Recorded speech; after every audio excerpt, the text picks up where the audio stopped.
Hello friends, आज के इस वीडियो में सीटेट एग्जाम 2026 सीडीपी के 30 मोस्ट पीवाईक्यू क्वेश्चन का डिस्कस करेंगे। अतः आप सब वीडियो को अंत तक जरूर देखिए। आज का क्वेश्चन नंबर 1 है, बाल विकास में विकास दर के बारे में कौन सा कथन सही है? ऑप्शन ए, विकास की दर जीवन भर एक समान रहती है। ऑप्शन बी, विकास की दर अलग अलग चरणों में भिन्न भिन्न होती है। ऑप्शन सी, विकास की दर सभी संस्कृतियों के बच्चों में बिल्कुल एक जैसी होती है। ऑप्शन डी, विकास की दर पर पर्यावरण का कोई प्रभाव नहीं पड़ता है। तो विकास के दर के बारे में इसका जो सही आंसर है ऑप्शन बी सही है, क्योंकि विकास की दर अलग अलग चरणों में भिन्न भिन्न होती है। एक समान विकास कभी भी नहीं होता है। तो क्वेश्चन नंबर 1 का right answer option number B हो जाएगा। क्वेश्चन नंबर 2 है, जीन पियाजे के अनुसार संरक्षण का नियम किस अवस्था में विकसित होता है? ऑप्शन ए, संवेदी गामक अवस्था। ऑप्शन बी, पूर्व संक्रियात्मक अवस्था। ऑप्शन सी, मूर्त संक्रियात्मक अवस्था। ऑप्शन डी, औपचारिक संक्रियात्मक अवस्था। तो जीन पियाजे के अनुसार संरक्षण का नियम किस अवस्था में विकसित होता है? यह होता है मूर्त संक्रियात्मक अवस्था में। तो क्वेश्चन नंबर 2 का जो right answer option number C हो जाएगा। क्वेश्चन नंबर 3 है, लेव वाइगोस्की के अनुसार पार का उद्देश्य क्या है? ऑप्शन ए, छात्र को पूरी तरह स्वतंत्र छोड़ देना। ऑप्शन बी, छात्र को उसकी क्षमता से परे जाने के लिए अस्थायी सहायता प्रदान करना। ऑप्शन सी, छात्र को केवल सही उत्तर रटवाना। ऑप्शन डी, अधिगम की प्रक्रिया को पूरी तरह रोक देना। तो लेव वाइगोस्की के अनुसार पार का उद्देश्य होता है छात्रों को उसकी क्षमता से परे जाने के लिए अस्थायी सहायता प्रदान करना। क्वेश्चन नंबर 3 का right answer option number B हो जाएगा। क्वेश्चन नंबर 4 है, कोहल वर्ग के अनुसार पूर्व पारंपरिक स्तर में नैतिकता किस पर आधारित होती है? ऑप्शन ए, सामाजिक नियमों और कानून पर। ऑप्शन बी, बाह्य दंड और पुरस्कार पर। ऑप्शन सी, सार्वभौमिक नैतिक सिद्धांत पर। ऑप्शन डी, व्यक्तिगत आत्मसम्मान पर। तो कोहल वर्ग के अनुसार पूर्व पारंपरिक स्तर में नैतिकता आधारित होती है बाह्य दंड और पुरस्कार पर। तो क्वेश्चन नंबर 4 का right answer option number B हो जाएगा। क्वेश्चन नंबर 5 है, जेंडर भूमिकाएं बच्चों में मुख्य रूप से कैसे विकसित होती है? ऑप्शन ए, केवल अनुवांशिक कारणों द्वारा। ऑप्शन बी, सामाजिक सांस्कृतिक मीडिया और पारिवारिक अनुकरण द्वारा। ऑप्शन सी, जन्मजात जैविक विशेषता द्वारा। ऑप्शन डी, केवल स्कूल की पाठ्य पुस्तक द्वारा। तो जेंडर भूमिकाएं बच्चों में मुख्य रूप से विकसित होती है सामाजिक सांस्कृतिक मीडिया और पारिवारिक अनुकरण द्वारा। क्वेश्चन नंबर 5 का right answer option number B हो जाएगा। क्वेश्चन नंबर 6 है, बहुबुद्धि सिद्धांत किसने प्रतिपादित किया था? Option A, Alfred Binet. Option B, Howard Gardner. Option C, Charles Spearman. Option D, Robert Sternberg. तो बहुबुद्धि का सिद्धांत जो प्रतिपादित किया था हार्वर्ड गार्डनर ने दिया था। तो क्वेश्चन नंबर 6 का right answer option number B हो जाएगा। क्वेश्चन नंबर 7 है, समावेशी शिक्षा का मुख्य आधार क्या है? ऑप्शन ए, बच्चों को उनकी विकलांगता के अनुसार अलग करना।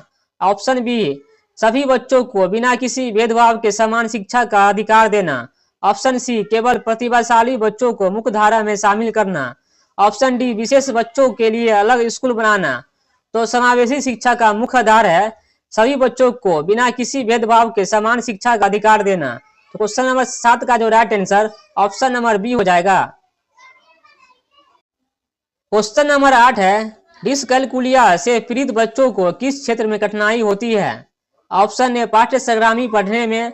ऑप्शन बी, हस्तलेखन और अक्षरों के आकार में। ऑप्शन सी, गणितीय अवधारणाएं और गणनाओं को समझने में। ऑप्शन डी, भाषा बोलने और सुनने में। तो डिसकैलकुलिया से पीड़ित बच्चों में मुख्य क्षेत्र में कठिनाई होती है गणितीय अवधारणाएं और गणना को समझने में। तो क्वेश्चन नंबर 8 का right answer option number C हो जाएगा।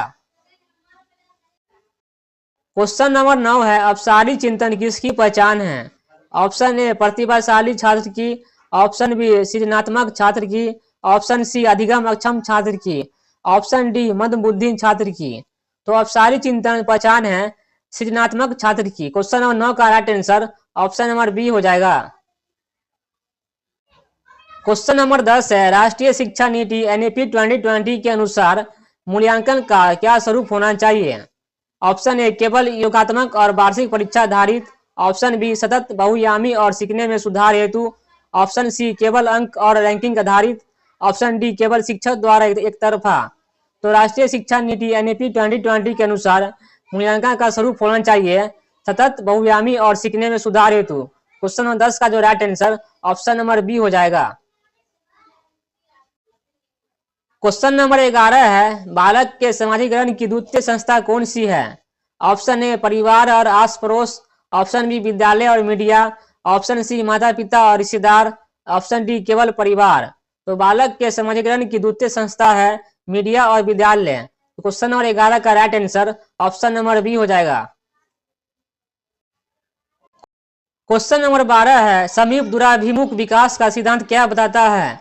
ऑप्शन ए विकास सिर से पैर की ओर होता है, ऑप्शन बी विकास केंद्र रीढ़ की हड्डी से बाहर के अंगों की ओर होता है, ऑप्शन सी विकास केवल अनुवांशिक से तय होता है, ऑप्शन डी विकास एक सीधी रेखा में होता है। तो विकास का समीप दूराभिमुख सिद्धांत बताता है कि विकास केंद्र रीढ़ की हड्डी से बाहर के अंगों की ओर होता है। तो क्वेश्चन नंबर 12 का जो right answer option number B हो जाएगा। क्वेश्चन नंबर 13 है, जीन पियाजे के अनुसार स्कीमा क्या है? ऑप्शन ए सीखने का एक भौतिक उपकरण, ऑप्शन बी मस्तिष्क में सूचनाओं के संगठित और व्यवस्थित पैकेट, ऑप्शन सी शारीरिक विकास की एक अवस्था, ऑप्शन डी रचनात्मक प्रतिक्रिया। तो जीन पियाजे के अनुसार स्कीमा है मस्तिष्क में सूचनाओं के संगठित और व्यवस्थित पैकेट। तो क्वेश्चन नंबर 13 का जो right answer option number B हो जाएगा। क्वेश्चन नंबर 14 है, लेव वाइगोत्स्की के अनुसार निजी बाग बच्चों की किसमें मदद करता है? ऑप्शन ए अपनी सोच को स्वयं निर्देशित और नियंत्रित करने में, ऑप्शन बी दूसरों को परेशान करने में, ऑप्शन सी आत्मक्रियता प्रदर्शित करने में, ऑप्शन डी भाषा दोष छुपाने में। तो वाइगोत्स्की के अनुसार निजी बाग बच्चों की मदद करता है अपनी सोच को स्वयं निर्देशित और नियंत्रित करने में। तो क्वेश्चन नंबर 14 का right answer option number A हो जाएगा। क्वेश्चन नंबर 15 है, प्रगतिशील कक्षा में शिक्षक की क्या भूमिका होती है? ऑप्शन ए एक कठोर प्रशासक की, ऑप्शन बी ज्ञान के सुगमकर्ता की, ऑप्शन सी केवल व्याख्यान देने वाले की, ऑप्शन डी मुख दर्शक की। तो प्रगतिशील कक्षा में शिक्षक की भूमिका होती है ज्ञान के सुगमकर्ता की। तो क्वेश्चन नंबर 15 का जो right answer option number B हो जाएगा। क्वेश्चन नंबर 16 है, फॉर्मेटिव असेसमेंट का मुख्य उद्देश्य क्या है?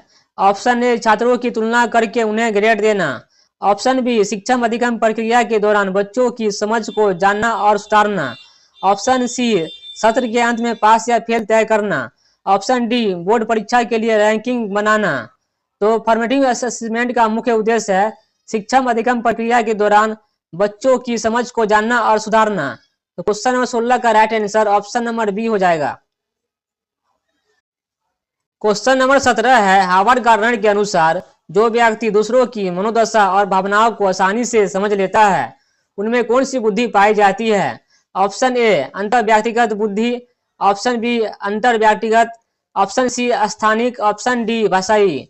तो हार्वर्ड गार्डनर के अनुसार जो व्यक्ति दूसरों की मनोदशा और भावनाओं को आसानी से समझ लेता है उनमें जो बुद्धि पाई जाती है अंतर व्यक्तिगत बुद्धि पाई जाती है। तो क्वेश्चन नंबर 17 का जो right answer option number B हो जाएगा। क्वेश्चन नंबर 18 है, ADHD से ग्रसित बच्चे का मुख्य लक्षण क्या है? ऑप्शन ए लंबे समय तक शांत बैठना, ऑप्शन बी आवेगनशीलता और ध्यान केंद्रित रखने में कठिनाई, ऑप्शन सी केवल बहुत तेजी से पढ़ना, ऑप्शन डी लेखन में अत्यधिक शुद्धता। तो ADHD से ग्रसित बच्चे का मुख्य लक्षण है आवेगनशीलता और ध्यान केंद्रित रखने में कठिनाई। तो क्वेश्चन नंबर 18 का right answer option number B हो जाएगा। क्वेश्चन नंबर 19 है, समावेशी कक्षा में एक शिक्षक को दिव्यांग छात्रों के साथ कैसा व्यवहार करना चाहिए? ऑप्शन ए उन पर दया भाव दिखाना, ऑप्शन बी उन्हें पृथक करके अलग बैठाना, ऑप्शन सी उनकी क्षमताओं पर विश्वास करते हुए समान अवसर प्रदान करना, ऑप्शन डी उनसे कोई सवाल न कर पूछना। तो समावेशी कक्षा में एक शिक्षक को दिव्यांग छात्रों के साथ व्यवहार करना चाहिए उनकी क्षमताओं पर विश्वास करते हुए समान अवसर प्रदान करना। तो क्वेश्चन नंबर 19 का right answer option number C हो जाएगा। क्वेश्चन नंबर 20 है, अधिगम में त्रुटियां का क्या महत्व है? ऑप्शन ए त्रुटियां यह दर्शाती है कि बच्चा मंदबुद्धि है, ऑप्शन बी त्रुटियां सीखने का स्वाभाविक हिस्सा है जो बच्चे की सोच की समझ को देती है, ऑप्शन सी त्रुटियां को तुरंत कड़ी सजा देकर रोकना चाहिए, ऑप्शन डी त्रुटियां का सीखने से कोई संबंध नहीं है। तो अधिगम में त्रुटियां का महत्व है त्रुटियां सीखने का स्वाभाविक हिस्सा है जो बच्चों की सोच की समझ देती है तो क्वेश्चन नंबर 20 का जो right answer option number B हो जाएगा। क्वेश्चन नंबर 21 है, आंतरिक अभिप्रेरणा का उदाहरण कौन सा है? ऑप्शन ए पुरस्कार प्राप्त करने के लिए पढ़ना, ऑप्शन बी कक्षा में प्रथम आने के लिए पढ़ना, ऑप्शन सी स्वयं की संतुष्टि और ज्ञान वृद्धि के लिए पढ़ना, ऑप्शन डी डांट से बचने के लिए पढ़ना। तो आंतरिक अभिप्रेरणा का उदाहरण है स्वयं की संतुष्टि और ज्ञान वृद्धि के लिए पढ़ना। तो क्वेश्चन नंबर 21 का जो right answer option number C हो जाएगा। क्वेश्चन नंबर 22 है, एनसीएफ 2005 के अनुसार शिक्षा को किस प्रकार का होना चाहिए? ऑप्शन ए पाठ्य पुस्तक केंद्रित, ऑप्शन बी बाल केंद्रित, ऑप्शन सी शिक्षक केंद्रित, ऑप्शन डी परीक्षा केंद्रित। तो एनसीएफ 2005 के अनुसार शिक्षा को बाल केंद्रित के अनुसार होना चाहिए। तो क्वेश्चन नंबर 22 का right answer option number B हो जाएगा। क्वेश्चन नंबर 23 है, जीन पियाजे के अनुसार आत्मसातीकरण क्या है? ऑप्शन ए नए ज्ञान को पुरानी योजना में बिना बदलाव किए शामिल करना, ऑप्शन बी नई जानकारी के लिए पुराने स्कीमा को पूरी तरह बदल देना, ऑप्शन सी जानकारी को भूल जाना, ऑप्शन डी केवल रटकर याद करना। तो जीन पियाजे के अनुसार आत्मसातीकरण का मतलब होता है नए ज्ञान को पुरानी योजना में बिना बदलाव किए शामिल करना। तो क्वेश्चन नंबर 23 का जो right answer option number A हो जाएगा। क्वेश्चन नंबर 24 है, बाल्यावस्था का मुख्य लक्षण क्या है? ऑप्शन ए पूर्ण रूप से अमूर्त सिंचन, ऑप्शन बी खेल में अत्यधिक रुचि और सहकर्मी समूहों का प्रभाव, ऑप्शन सी शारीरिक वृद्धि की पूर्ण समाप्ति, ऑप्शन डी केवल दूसरों पर निर्भरता। तो बाल व्यवस्था का मुख्य लक्षण है खेलने में अत्यधिक रुचि और सहकर्मी समूहों का प्रभाव। तो क्वेश्चन नंबर 24 का right answer option number B हो जाएगा। क्वेश्चन नंबर 25 है, पोर्टफोलियो आकलन क्यों उपयोगी है? ऑप्शन ए यह केवल एक बार में वार्षिक परीक्षा लेता है, ऑप्शन बी यह बच्चे के अकादमिक विकास और उपलब्धियों का व्यवस्थित रिकॉर्ड रखता है, ऑप्शन सी इसमें केवल शिक्षक की टिप्पणियां होती है, ऑप्शन डी यह केवल अंकों का विवरण देता है। तो पोर्टफोलियो का आकलन उपयोगी है, यह बच्चे के अकादमिक विकास और उपलब्धियों का व्यवस्थित रिकॉर्ड रखता है। तो क्वेश्चन नंबर 25 का right answer option number B हो जाएगा। क्वेश्चन नंबर 26 है, आलोचनात्मक चिंतन का क्या अर्थ है? ऑप्शन ए बिना सोचे समझे दूसरों की बात मान लेना, ऑप्शन बी सूचनाओं का तर्कसंगत विश्लेषण, मूल्यांकन और साक्ष्य की जांच करना, ऑप्शन सी केवल तथ्यों को याद करना, ऑप्शन डी केवल दूसरों की गलतियां निकालना। तो आलोचनात्मक चिंतन का अर्थ होता है सूचनाओं और तर्कसंगत विश्लेषण, मूल्यांकन और साक्ष्यों की जांच करना। तो क्वेश्चन नंबर 26 का जो right answer option number B हो जाएगा। क्वेश्चन नंबर 27 है, समावेशी शिक्षा में पाठचर्या में लचीलापन क्यों आवश्यक है? ऑप्शन ए केवल परीक्षा का स्तर सरल करने के लिए, ऑप्शन बी शिक्षार्थियों की व्यक्तिगत विविधताएं और आवश्यकताओं को पूरा करने के लिए, ऑप्शन सी शिक्षकों का काम आसान करने के लिए, ऑप्शन डी पाठ्यक्रम को जल्दी खत्म करने के लिए।